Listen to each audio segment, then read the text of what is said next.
Ngayong araw, susubukan naman natin magluto ng Goto Batangas na mayroong dino rib. Mahigit 1 taon na rin yung huling kain ko ng Goto Batangas kay Kuya Oliver's at nag-grave ako ngayong araw. Kaya naisipan kong why not gawin na lang natin to sa bahay. At syempre, ituturo ko sa inyo kung paano to lutuin. Kaya kung ready ka ng matuto't matakam, panoorin nyo yung buong video at simulan natin. Meron tayo ditong ribs ng baka. Syempre, hindi mawawala yung laman loob. So, unang gagawin natin dito mga ka-brother, pakuluan muna natin ng at least 10 minutes. After 10 minutes, tanggalin muna natin. So, hugasan muna natin. At yung mga laman loob pala na yan, meron siya mga isaw, balat ng baka, meron tuwalya. So, iba't ibang klaseng part ng laman loob. Matapos nating hugasan, salang na natin. Maglalagay tayo ng asin, paminta. Tapos ang pangsasabaw natin, hugas bigas. Tapos lalagyan natin ng anato, pampakulay. So, bali salang natin to ng at least 1 oras. Kung hindi pa malambot sa 1 oras, subukan natin dagdagan. After 1 oras, buksan na natin. Yan o, sobrang lambot na mga ka-brother. Tignan natin yung ribs.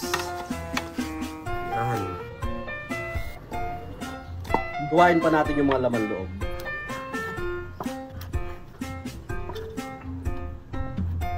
So, sunod na gagawin natin, mag-gisa na tayo. Sibuyas, bawang.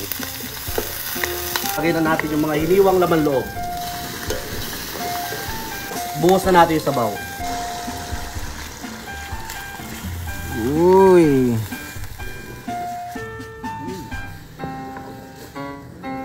Last, maglalagay na tayo ng siling haba.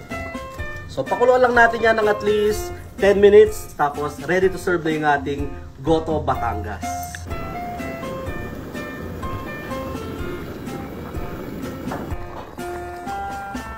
Yan. Ready na yung ating Goto Batangas. Test na tayo. Yun, naman loob. Sabaw. First bite.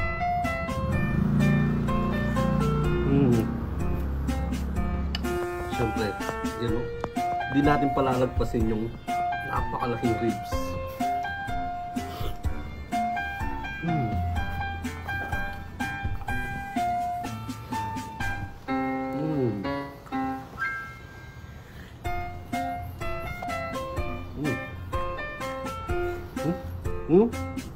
Perfect sa kanin.